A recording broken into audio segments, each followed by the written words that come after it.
Who am I speaking with, please? I'm Michael McPhearson. I'm the Executive Director of Veterans for Peace, and I'm also in Military Families Speak Out. Tell us about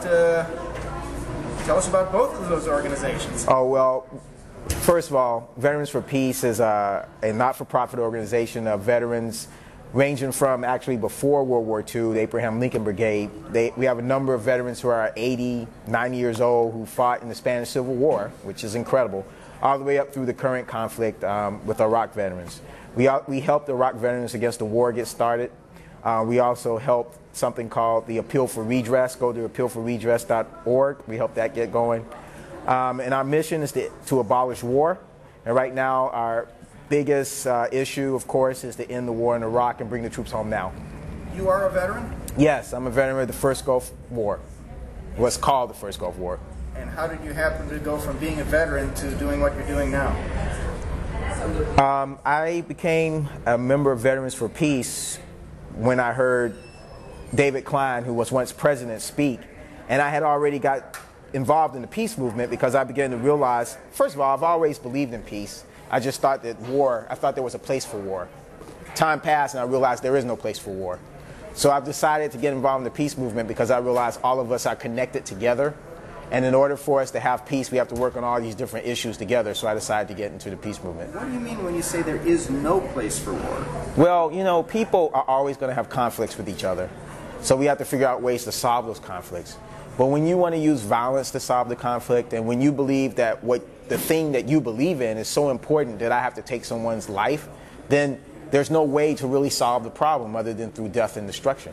Now, there might have been a time where some problems could have been solved that way because we couldn't destroy ourselves, or maybe we only had combatants on the battlefield fighting each other and we weren't killing civilian populations. Maybe. But today, you cannot have a war without killing people who have nothing to do with the conflict, people who are just trying to live their lives, young men and women, babies, children, people who are just innocent, totally. There's just no place for war anymore. I understand why we go to war, because we haven't figured out how to solve those problems without fighting each other. But we have to start envisioning a time where we don't have to do that.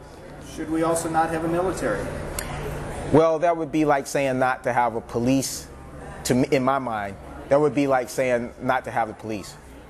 If we were to get rid of the military, other people would attack us and take things from us.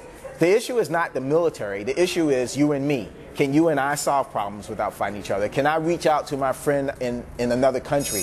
Then we wouldn't need the military. In fact, leaders wouldn't be able to use our differences against us because we would be talking to each other. The military are regular people just like you and I. And I don't believe that getting rid of the military would solve the problem. We'd just fight each other in a different way. Well, does having a military help? You know, we can go in a circle with that question. Obviously, if you don't have any militaries, you're not going to be able to fight a war. But the fact is that that's not going to happen. You're not all of a sudden not going to have militaries all over the world. The question is, how do you get to a point where we dismantle all the militaries?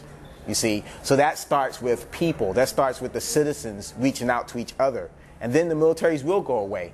It doesn't start with getting rid of the military, because it's not going to happen. And if we were to get rid of the military here in the United States, without getting rid of the military in Russia, without getting rid of the military in China, without getting, all those other militaries, they would invade us just like we invade them.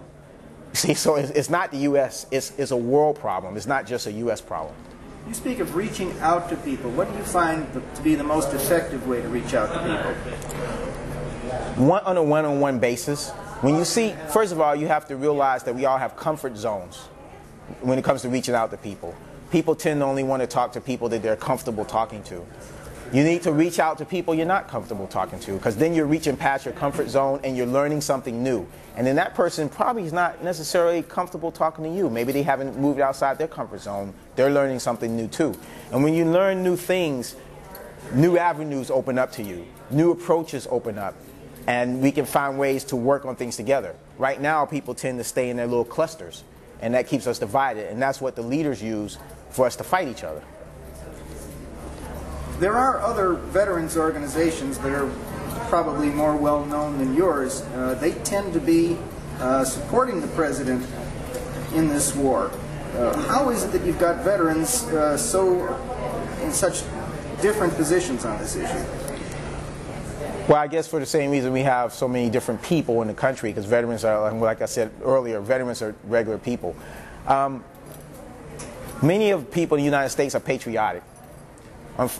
Unfortunately, the government has used that idea of patriotism to make people think that you have to love the country no matter what it does, and you can never say anything to be critical of the country. But in my opinion, patriotism means making your country better, making your country move forward. And if it does something that's not right, then you have to correct it. I mean, that's what you do with your children when you love them. You don't just let them run wild. You correct them. And that's what we have to do with our nation. But I would say most veterans right now don't understand that, because they, just like many people in our nation, have been taught something different about what it means to be patriotic and love your country.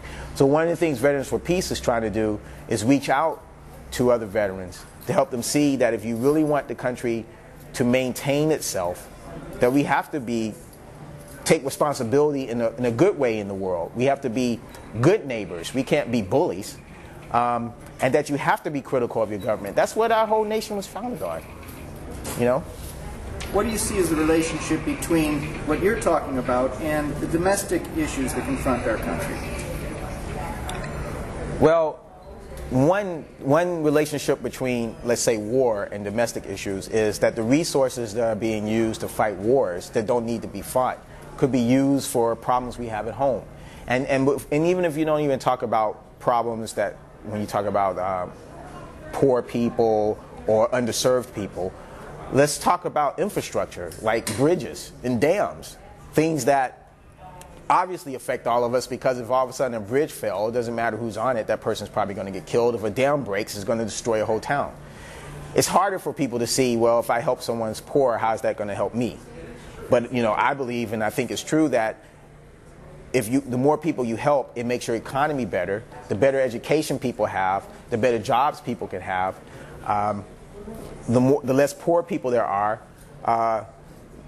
the less expensive health care would be. I mean, there's so many different things that if we lift up everybody, it makes our society better. But when you send resources and money overseas to kill people and to destroy people, that's money that could be used here, or send it overseas to help lift them, which would lift everyone.